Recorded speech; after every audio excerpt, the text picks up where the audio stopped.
They thought I was just an old farmer who didn't know the rules. They sent me fines, they sent me threats, they even tried to seize my farmhouse. What they didn't know was that I owned the mortgage bank financing their entire neighborhood, and the moment they found out, everything changed. I bought my farmhouse over 20 years ago. It sat on 10 acres of land, just outside the city limits, quiet, open, peaceful, no streetlights, no sidewalks, no neighbors close enough to hear your thoughts. It was the kind of place where you wake up to birds instead of car alarms. Back then, the land around me was nothing but fields, corn, hay, empty space. I paid off the farmhouse early. No liens, no debt. The deed was clean and clear. As far as I was concerned, I was set for life. Then the developers arrived. About 5 years ago, construction started on the land bordering my property. Within a year, a massive suburban neighborhood popped up practically overnight. 2-story homes, identical mailboxes, perfect lawns, and, of course, an HOA. At first, I didn't think much of it. My land wasn't part of the development. I never signed any HOA agreement. I never attended a meeting legally. I had nothing to do with them, or so I thought. One morning, I opened my mailbox and found a crisp envelope. Homeowners Association compliance notice. I laughed. Surely it was a mistake. Inside, the letter claimed, my barn violated HOA aesthetic standards, my fence was non-compliant, my tractor was visible from the roadway, they demanded I make changes within 30 days or face fines. I called the number listed. The woman on the phone spoke to me like I was a misbehaving child. She said, "Sir, your property is adjacent to the community. You must comply." I calmly told her I wasn't part of the HOA. She replied, "That will be determined." That was my first red flag. Over the next few months, the letters kept coming. Fines started appearing. $100 for the barn, $50 per day for the fence, $200 for agricultural equipment visibility. I ignored them. Then came certified mail.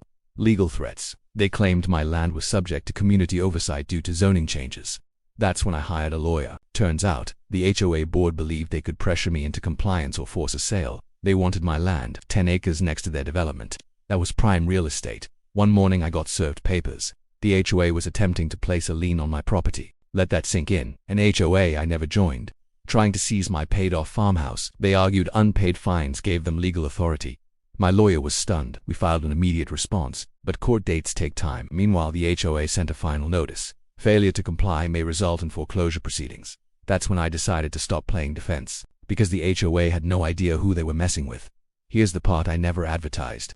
I wasn't just a farmer. Years earlier, I'd invested in a regional mortgage bank. Over time, I bought out partners, expanded quietly, stayed off the radar. By the time this HOA formed, my company held over 70% of the mortgages in their neighborhood, including the homes of the HOA president, the treasurer, the property manager. Every month, their residents paid my bank, and now they had decided to threaten me. I attended the next HOA board meeting. For the first time, I wore jeans, boots, nothing fancy. They looked confident, smug even.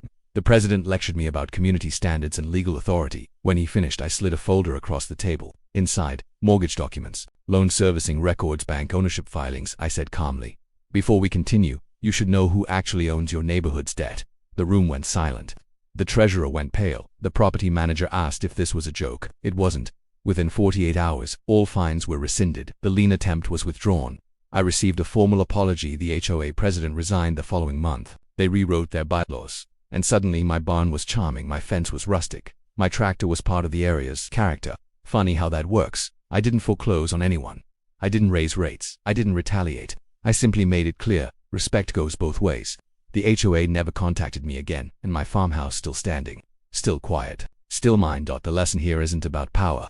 It's about arrogance. They assumed they were untouchable. They assumed I was powerless. And they learned very quickly that you should never threaten someone without knowing who they are, especially when they own the paper your entire neighborhood is built on.